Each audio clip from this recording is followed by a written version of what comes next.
Hello everyone, most welcome. एक बार फिर से आप सभी का एजुकेशन राइज पर स्वागत है। प्रिय विद्यार्थियों, आज हम करेंगे क्लास ट्वेल्थ। जो क्लास ट्वेल्थ है, ट्वेल्थ की इतिहास का एक पेपर जो परीक्षा 2022-23 का है, हाफ ईयरली पेपर है, अर्धवार्षिक परीक्षा 2022-23 का कंप्लीट सॉल्यूशन करेंगे। ध्यान से समझिएगा, परीक्षा में पूछा जा सकता है। आइए शुरुआत करते हैं। पहला प्रश्न हम यहाँ पे देखेंगे, लिखा हुआ है कि ऑब्जेक्टिव टाइप के पहले देख लेते हैं। वस्तुनिष्ठ प्रश्नों के सही विकल्प का चयन करिए। तो एक पहला प्रश्न है कि सिंधु घाटी सभ्यता का स्थल धौलावीरा किस राज्य में स्थित है। ऑप्शन एक है राजस्थान में, दो है गुजरात में, तीन है पंजाब में और चौथा है हरियाणा में। तो इस प्रश्न का सही आंसर है गुजरात। तो ये धौलावीरा जो है ये गुजरात में स्थित है और ये अपने जल प्रबंधन के लिए जाना जाता है। सिंधु घाटी सभ्यता के दौरान ये जल प्रबंधन के लिए जो है वो जाना जाता था। राइट आंसर रहेगा इसका ऑप्शन बी। नेक्स्ट है दूसरा प्रश्न, समुद्रगुप्त के राज कवि कौन थे। ऑप्शन एक है बाणभट्ट, ऑप्शन दो है कल्हण, ऑप्शन स है हरिसेन और ऑप्शन द है कौटिल्य। तो इसका सही जवाब रहेगा ऑप्शन स हरिसेन। हरिसेन इसका राइट आंसर रहेगा। हरिसेन जो है ये समुद्रगुप्त के राज कवि थे और इन्होंने प्रयाग प्रशस्ति की रचना करी थी। हरिसेन ने प्रयाग प्रशस्ति की रचना करी थी। ठीक है, प्रयाग प्रशस्ति। और कौटिल्य जो है ये चाणक्य के नाम से भी जाने जाते हैं। ये चंद्रगुप्त मौर्य के प्रधानमंत्री थे। और इसके अलावा कल्हण, इन्होंने राज तरंगिणी लिखी थी, ध्यान रखिएगा। बाणभट्ट जिसने हर्ष चरित की रचना करी थी, बाणभट्ट। समुद्रगुप्त जो है इनके शासनकाल को भारत में स्वर्ण युग के नाम से जाना जाता है और इन्हें भारत का नेपोलियन भी कहा जाता है, समुद्रगुप्त को।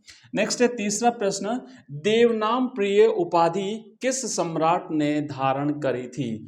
तो बच्चों राइट आंसर रहेगा ऑप्शन स, अशोक ने देवनाम प्रिय यानी देवताओं का प्रिय और प्रियदर्शी की उपाधि धारण की थी।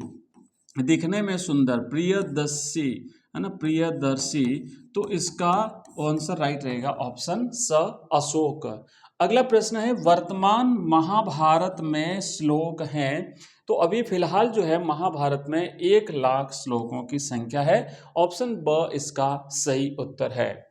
आप लोग नोट करना चाहें तो नोट कर सकते हैं, कॉपी पेन साथ में लेकर के बैठिएगा, नोट करते रहिए जो जो क्वेश्चंस आपको नोट करने हैं। और पीडीएफ अगर आप चाहते हैं तो आपको हमारा ऐप डाउनलोड करना पड़ेगा, वहां पर आपको ये पीडीएफ मिल जाएगी। या फिर आप हमारा नंबर नोट कर लीजिए, इस नंबर पर आप हमें व्हाट्सएप मैसेज करेंगे तो आपको हमारे व्हाट्सएप ग्रुप का लिंक मिलेगा, उस लिंक पर आप उसे ज्वाइन कर लीजिए, वहां पर पीडीएफ मिल जाएगी। तो 9079622989 इस पे आपको हमारे सारे जो लिंक्स हैं, व्हाट्सएप ग्रुप के लिंक, टेलीग्राम चैनल के लिंक और हमारे जितने भी प्लेलिस्ट हैं उन सब के लिंक, हमारे ऐप के लिंक, हमारी वेबसाइट के लिंक, आपको सभी लिंक्स मिल जाएगी। तो आप हमारा ऐप डाउनलोड कर सकते हैं, जहां पर आपको ऐप का नाम है एजुकेशन राइज नाम से बच्चों हमारा ऐप है। आप इसे डाउनलोड करिए, लिंक इस वीडियो के डिस्क्रिप्शन में दिया हुआ है। और इस नंबर पे जब आप व्हाट्सएप मैसेज करेंगे तब भी आपको इसका लिंक मिल जाएगा। यहाँ पर हमने विभिन्न कोर्सेज लॉन्च कर रखे हैं, अलग अलग कोर्सेज। वो सारे के सारे कोर्सेज जो हिस्ट्री का है, पॉलिटिकल साइंस का है, ज्योग्राफी, हिंदी कंपलसरी, हिंदी साहित्य, इंग्लिश कंपलसरी, वहाँ पर हमने चैप्टर वाइज पीडीएफ के रूप में आपको नोट्स अवेलेबल करवाए हैं, वीडियोज़ मिलेंगे, एमसीक्यूज मिलेंगे, ऑनलाइन टेस्ट सीरीज, ये सारी चीज़ें मिलेगी। और आइए आगे बढ़ते हैं। तो ये चीजें तो हमने देख ली, यहाँ पे ये क्वेश्चंस हमने किए हैं। अगला हमारा प्रश्न है नेक्स्ट, पांचवा प्रश्न है कि त्रिपिटक ग्रंथ क्या है। ऑप्शन एक है सनातन धर्म के ग्रंथ हैं, ऑप्शन ब है जैन धर्म के ग्रंथ हैं, ऑप्शन स है बौद्ध धर्म के ग्रंथ हैं, या ऑप्शन द है ईसाई धर्म के ग्रंथ हैं। तो राइट उत्तर रहेगा इसका कि त्रिपिटक जो है ये बौद्ध धर्म से संबंधित ग्रंथ हैं और ये पाली भाषा में लिखे गए हैं। पाली भाषा में लिखित बौद्ध धर्म के त्रिपिटक, जिसका शाब्दिक अर्थ है तीन पिटारी। और ये तीन पिटारी जो है जिन्हें सुत पिटक, विनय पिटक और अभिधम पिटक के नाम से जाना जाता है। त्रिपिटक, सुत पिटक, विनय पिटक और अभिधम पिटक के नाम से ये बौद्ध धर्म ग्रंथ है, पाली भाषा में लिखे गए हैं। नेक्स्ट प्रश्न है छठा, किताब उल हिंद किसने लिखी थी? ऑप्शन है एक अल बिरूनी, ऑप्शन ब है इब्न बतूता, ऑप्शन स है बर्नियर और ऑप्शन द है अबुल फजल। तो इसका राइट उत्तर रहेगा बच्चों अल बिरूनी ने लिखी थी किताब उल हिंद। इसके लेखक है अल बिरूनी और ये किताब जो है ये अरबी भाषा में लिखी गई है, अरबी भाषा में लिखी थी। इसके बाद इब्न बतूता आता है, इसकी किताब का नाम है रिहला और ये रिहला भी इसने अरबी भाषा में लिखी है, ये भी अरबी भाषा में लिखी हुई है। फिर आता है बर्नियर, फ्रांसवा बर्नियर, ये फ्रांस का निवासी था और इसने लिखी है travels in the Mughal empire. इसकी किताब का नाम है travels in the Mughal empire, ठीक है। और नेक्स्ट है अबुल फजल, तो अबुल फजल की किताब का नाम है अकबरनामा। अबुल फजल की बुक है वो है अकबरनामा। नेक्स्ट आगे बढ़ते हैं, अगला प्रश्न है सातवां प्रश्न है कि संविधान सभा के उद्देश्य प्रस्ताव किसने प्रस्तुत किए? तो संविधान सभा में उद्देश्य प्रस्ताव जो है वो पंडित जवाहरलाल नेहरू ने प्रस्तुत किया था। संविधान सभा की जो तीसरी बैठक हुई थी, संविधान सभा के गठन के बाद में तीसरी जो बैठक हुई थी 13 दिसंबर 1946, 13 दिसंबर 1946 को जो बैठक हुई थी, इस तीसरी बैठक में पंडित जवाहरलाल नेहरू ने जो संविधान सभा में उद्देश्य प्रस्ताव पेश किया था। पहली बैठक 9 दिसंबर को हुई थी, पहली बैठक 9 दिसंबर 1946 को हुई थी। इसमें अस्थायी अध्यक्ष डॉक्टर सच्चिदानंद सिन्हा को अस्थायी अध्यक्ष नियुक्त किया था। दूसरी बैठक 11 दिसंबर को 1946 को हुई थी और इस दिन जो है डॉक्टर राजेंद्र प्रसाद को संविधान सभा का स्थायी अध्यक्ष नियुक्त किया था। तीसरी बैठक 13 दिसंबर 1946 को हुई थी। इसमें पंडित जवाहरलाल नेहरू ने उद्देश्य प्रस्ताव जो है वो संविधान सभा में पेश किया था। नेक्स्ट प्रश्न है, मातृ नाम से चिन्हित किए जाने वाले शासक वंश कौन से थे? जो अपनी माताओं के नाम जो है अपने साथ लगाते थे वो कौन से वंश थे? तो वो वंश थे सातवाहन वंश। सातवाहन वंश के शासक अपने नाम के साथ अपनी माताओं का नाम भी लगाते थे, जैसे गौतमी पुत्र श्री सातकर्णी, है ना, गौतमी पुत्र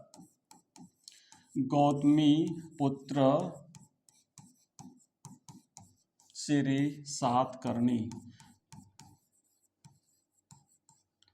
तो ये अपनी माताओं के नाम अपने साथ लगाते थे, गौतमी पुत्र यानी गौतमी का पुत्र। अगला क्वेश्चन है नेक्स्ट प्रश्न है अपना 9वां। यहाँ पे लिखा हुआ है कि travels in the Mughal empire नामक ग्रंथ संबंधित हैं, किससे संबंधित हैं? बर्नियर से, इब्न बतूता से, अल बिरूनी से या अबुल फजल से? तो देखो हमने ऊपर देखे थे ये चारों ऑप्शन थे। जो फ्रांसवा बर्नियर है, ये फ्रांसवा बर्नियर फ्रांस का एक चिकित्सक, एक इतिहासकार, एक राजनयिक था और इसने एक किताब लिखी थी travels in the Mughal empire. तो ऑप्शन अ इसका सही आंसर रहेगा। इब्न बतूता हमने देखा ये मोरक्को का निवासी था, अफ्रीकी देश मोरक्को का निवासी था। इसके ग्रंथ का नाम है रिहला, अरबी भाषा में लिखा गया था। भारत यात्रा पर जब ये आया था तो इसे 1 वर्ष के लिए दिल्ली का काजी नियुक्त किया गया था। अल बिरूनी जो कि महमूद गजनवी अपने साथ इसे लेकर के एक दास के रूप में लेकर के आया था। नेक्स्ट है अगला प्रश्न, जिस सूफी संत को गरीब नवाज कहा जाता है वह कौन है? तो गरीब नवाज के नाम से कौन से सूफी संत जाने जाते हैं? ऑप्शन ए के ख्वाजा कुतुबुद्दीन बख्तियार काकी, ऑप्शन 2 है शेख निजामुद्दीन औलिया, ऑप्शन स है शेख अब्दुल कादिर जिलानी और ऑप्शन द है ख्वाजा मोइनुद्दीन चिश्ती। तो सही जवाब है ऑप्शन द, ख्वाजा मोइनुद्दीन चिश्ती साहब जो हैं इन्हें गरीब नवाज के नाम से जाना जाता है और इनकी दरगाह जो है वो अजमेर में है, अजमेर में इनकी दरगाह है। नेक्स्ट प्रश्न है अगला कि सती प्रथा को किस वर्ष गैर कानूनी घोषित किया? सती प्रथा एक सामाजिक कुरीति थी जिसे 1829 में लॉर्ड विलियम बेंटिक ने, है ना, लॉर्ड बेंटिक ने राजा राम मोहन राय के प्रयासों से, लॉर्ड बेंटिक ने राजा राम मोहन राय के प्रयासों से, राजा राम मोहन राय के प्रयासों से 1829 में इसे गैर कानूनी घोषित किया था। इसी के साथ साथ जो सती प्रथा थी, इसके साथ साथ और जो कुरीतियां थी जैसे बाल विवाह, कन्यावध, इस प्रकार की कुछ और कुरीतियां थी, उन्हें भी गैर कानूनी घोषित किया था। अगला हमारा प्रश्न है, नेक्स्ट प्रश्न है नेक्स्ट रिक्त स्थान वाले प्रश्न है, 6 प्रश्न है, ऑब्जेक्टिव टाइप के क्वेश्चंस कंप्लीट हुए। तो आगे बढ़ते हैं और पहला प्रश्न देखते हैं हम रिक्त स्थान का। देखो यहाँ पे लिखा हुआ है कि जलियांवाला बाग हत्याकांड स्थान पर हुआ था। तो जलियांवाला बाग हत्याकांड अमृतसर में, पंजाब के अमृतसर में स्वर्ण मंदिर के पास, है ना, स्वर्ण मंदिर के पास जो है एक वहाँ पे हुआ था 1919 में, 13 अप्रैल 1919 को, 13 अप्रैल 1919 को अमृतसर में जलियांवाला बाग हत्याकांड हुआ था, जहां पर निहत्थे लोग जो कि एक संगठन कर रहे थे, एक सम्मेलन, उस पर जनरल ओ डायर के निर्देश पर हमला किया गया था, मतलब उन्हें जो है वो गोलियों से भून दिया गया था। तो ये घटना अमृतसर में हुई थी, अमृतसर के जलियांवाला बाग में। अमृतसर में स्वर्ण मंदिर के पास जलियांवाला बाग नामक स्थान है, वहां पर यह घटना 13 अप्रैल बैसाखी के दिन 1919 में घटित हुई थी। नेक्स्ट प्रश्न है, अलवार संत भगवान के अनुयायी थे। तो आपको बता दूं कि जो अलवार संत है ये दक्षिण भारत में भगवान विष्णु के जो है वो इनके भगवान विष्णु को अपना आराध्य मानने वाले ये संत थे। भगवान विष्णु की पूजा करते थे, या विष्णु के अवतार श्री कृष्ण की पूजा करते थे ये, और ये संख्या में टोटल 12 थे, संख्या में कुल ये 12 थे। और इन्होंने जो है वो एक तमिल भाषा में एक ग्रंथ लिखा था। ये तमिल संत और कवि हुए हैं। इन्होंने एक तमिल ग्रंथ लिखा था, दिव्य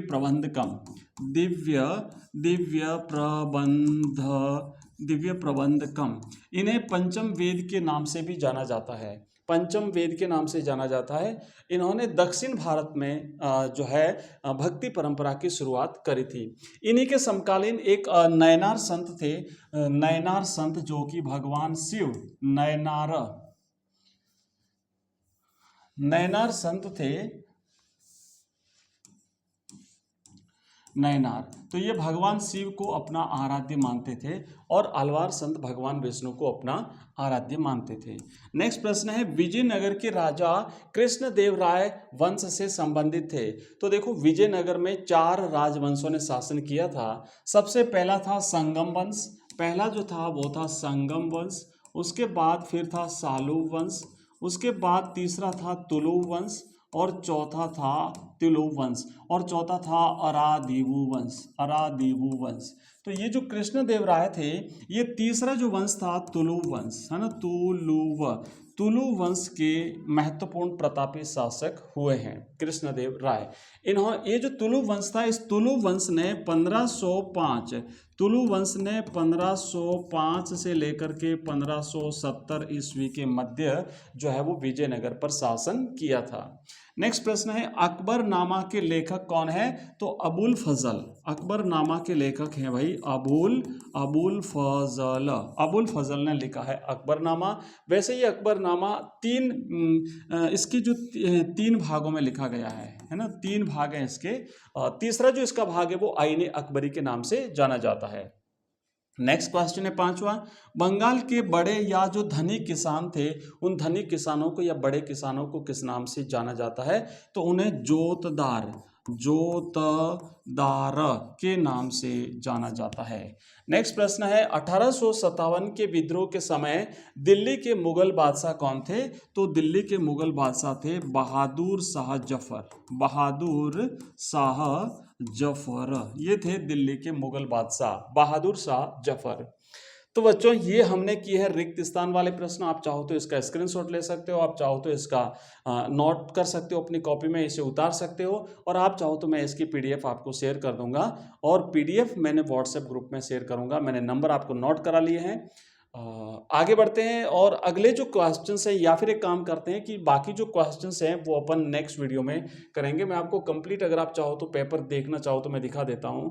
और यहाँ पर आप देखेंगे कि हड़प्पा की खुदाई का कार्य किसके नेतृत्व में और कब किया गया, शंकर देव कौन थे, खानका किसे कहा जाता था, भक्त शिरोमणि मीराबाई का जन्म कहाँ हुआ था, हम्पी की खोज किसने और कब की थी, अमर नायक प्रणाली क्या थी, विरूपाक्ष कौन थे, प्लासी का युद्ध, गेटवे ऑफ इंडिया, अंग्रेजों ने भारतीय शहरों में इमारतों के निर्माण में किन किन स्थापत्य शैलियों में किया था, और स्तंभरारी बंदोबस्त। इसके अलावा खंड ब जब शुरू होता है तो आप देख सकते हैं ब के ये वाले प्रश्न हैं, और उसके बाद फिर खंड स है, और इस तरीके से ये कंप्लीट पेपर है, इसका नेक्स्ट पार्ट भी है। ठीक है, तो ये हमने किया है हिस्ट्री का। इसी तरीके से पिछले वर्षों के जो पेपर्स हैं लास्ट ईयर्स के बोर्ड के, अगर पेपर आप चाहते हैं कि लास्ट ईयर की जो बोर्ड के पिछले 2010 से लेकर के 2023 तक के 2010 से लेकर के 2023 तक के सारे पेपर्स आपको हमारे ऐप एजुकेशन राइज में मिल जाएंगे। लिंक इस वीडियो के डिस्क्रिप्शन में दिया हुआ है और हमारे व्हाट्सएप ग्रुप में भी मिल जाएगा। तो बच्चों मिलते हैं नेक्स्ट क्लास में, तब तक के लिए बाय, जय हिंद, जय भारत।